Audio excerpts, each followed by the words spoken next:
Here's how to install the SONOS ONE Wall Mount. First, let's check what's in the box. 2 wall anchors, 2 wall screws, 2 screw caps, and 1 wall mount. Here are the tools needed for this job. Now, let me explain how to mark and drill on different wall types. Start by using the spirit level to check the wall mount's alignment. Then, mark the screw holes as preparations for drilling. Here's how to drill on a drywall. Use 5/16 inch drywall drill bits with 1 3/8 inches drill depth, marked by tape. Then drill the holes, stopping at the marked depth. After drilling, insert the wall anchors to support the wall screws.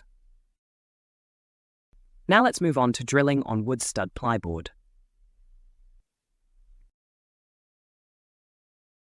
Use a 1/8 inch wood drill bit with a drill depth of 1 3/4 inch, marked by tape.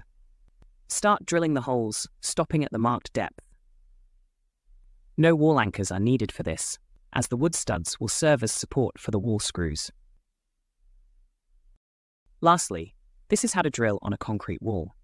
For this one, we'll use a 5/16 inch masonry drill bit with 1 3/8 inches drill depth. Drill the wall to the marked depth. And like with the drywall, we'll need to insert the wall anchors to support the wall screws. Now let's proceed with installing the wall mount and speaker.